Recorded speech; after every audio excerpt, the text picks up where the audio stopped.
오늘의 말씀은 슬로브핫의 딸들이라는 제목으로 오늘의 말씀을 함께 나누도록 하겠습니다.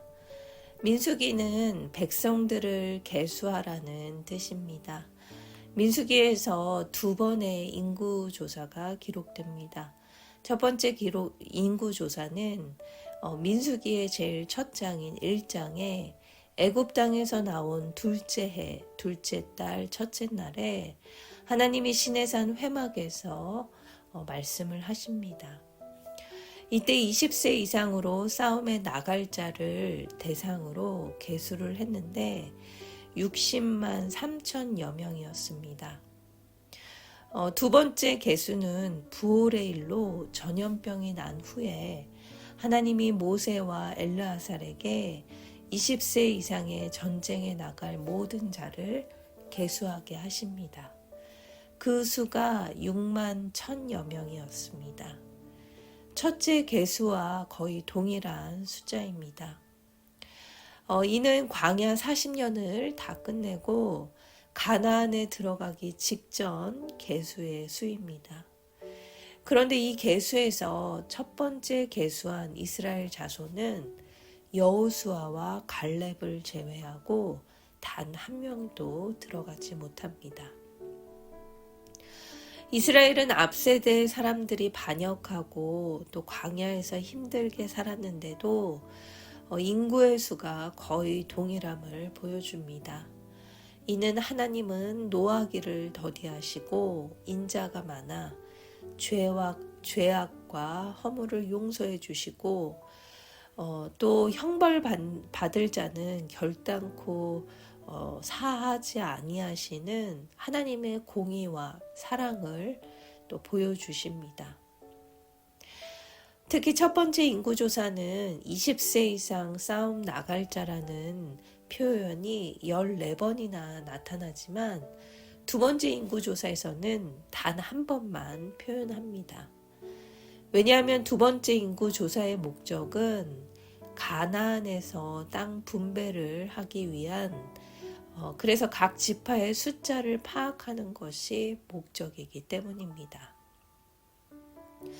이제는 새로운 세대를 위한 율법 규정이 시작이 됩니다.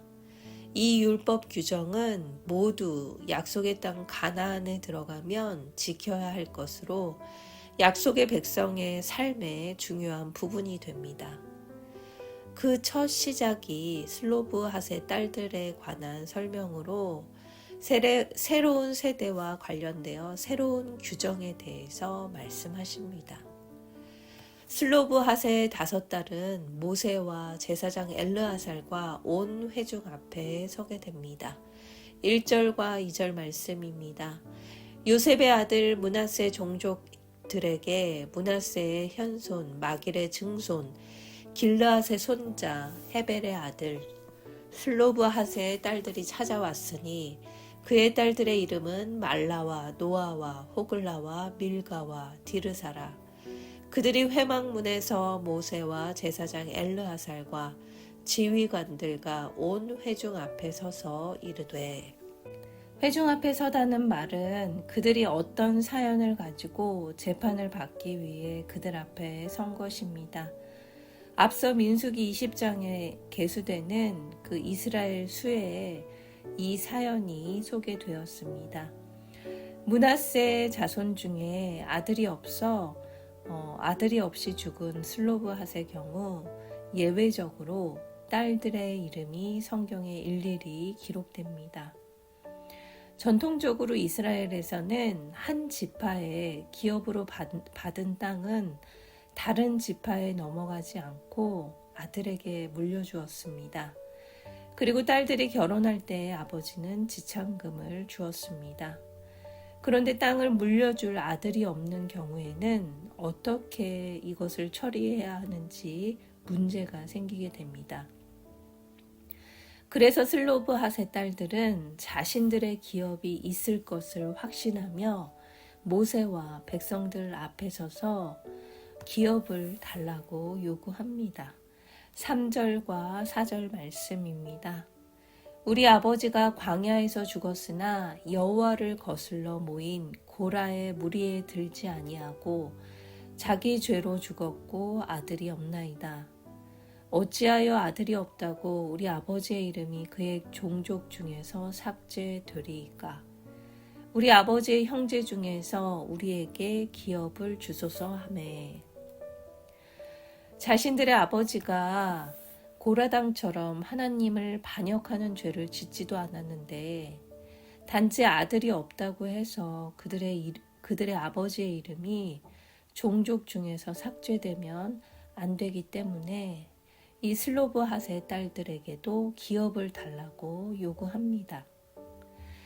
슬로브핫의 딸들의 요구를 자세히 들여다보면 이스라엘 백성들이 가나안을 정복하여 땅이 각 지파별로 분배될 것이라는 그 믿음에서 나온 것입니다.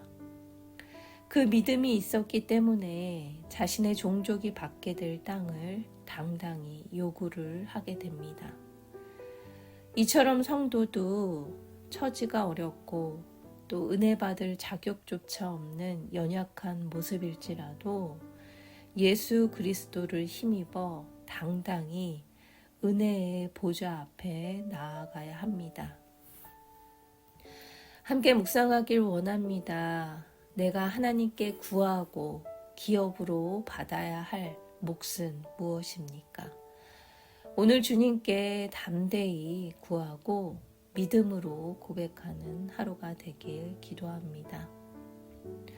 슬로브핫의 딸들의 요구를 들은 모세는 스스로 판단하지 않고 이 사연을 하나님께 말씀드립니다. 그러자 하나님이 그들의 말이 옳다고 하십니다. 5절에서 7절 말씀입니다. 모세가 그 사연을 여호와께 아뢰니라. 여호와께서 모세에게 말씀하여 이르시되 슬로브핫 딸들의 말이 옳으니 너는 반드시 그들의 아버지의 형제 중에서 그들에게 기업을 주어 받게 하되 그들의 아버지의 기업을 그들에게 돌릴지니라. 정답은 내 경험에 있지 않고 하나님의 말씀에 있습니다.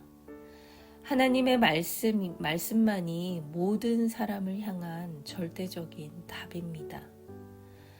아직도 하나님께 묻지 않는다는 것은 내 생각이 옳다고 착각하기 때문입니다. 믿음은 하나님의 말씀으로 인도해 주시기를 간구하는 것입니다.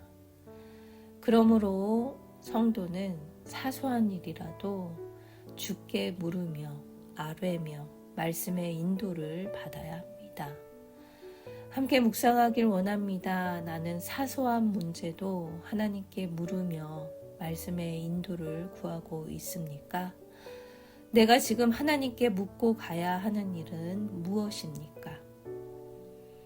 저와 여러분이 사소한 것까지도 하나하나 어린아이가 부모에게 묻듯 물으며 하나님의 뜻을 쫓아 나아가는 하루가 되길 기도합니다.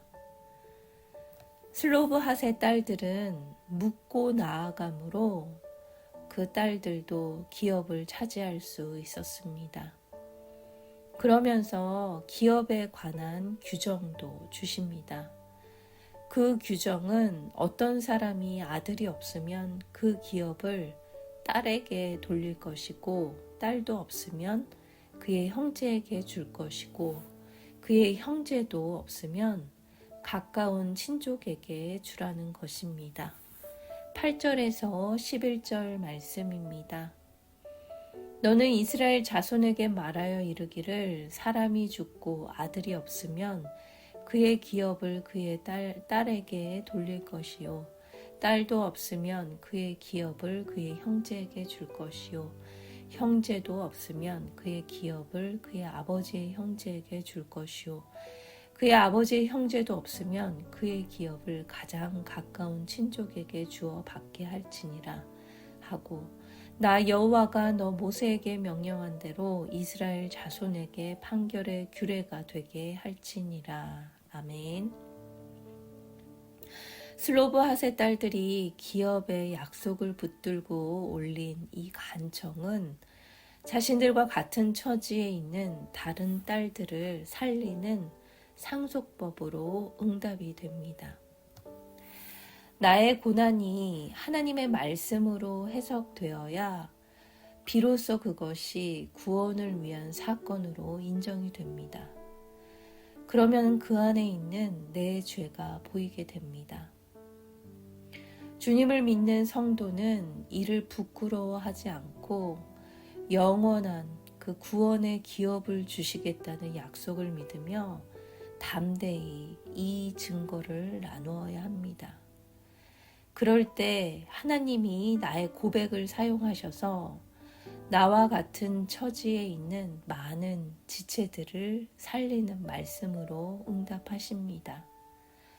함께 묵상하길 원합니다. 구원의 약속을 믿으며 하나님께 간구할 나의 상황은 무엇입니까?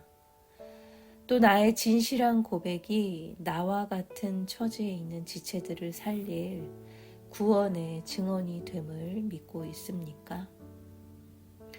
오늘 말씀을 통하여 우리의 사소한 것까지도 하나님께 물으며 아뢰며 응답받는 하루가 되길 기도합니다. 또 우리가 간구할 나의 고난의 사건이 나를 살리고 나와 같은 처지의 지체들을 살리는 구원의 증거임을 믿고 오늘도 공동체 안에서 나누며 서로를 살리는 하루가 되길 기도합니다. 다 같이 기도하도록 하겠습니다. 사랑의 하나님, 은혜 받을 자격도 없고 제 삶에 수치와 어려움이 가득할지라도 주의 약속을 믿고 말씀이 선포되는 자리에 담대히 나아가길 기도합니다. 작은 일도 하나님과 또 공동체에 물으며 나아가길 기도합니다.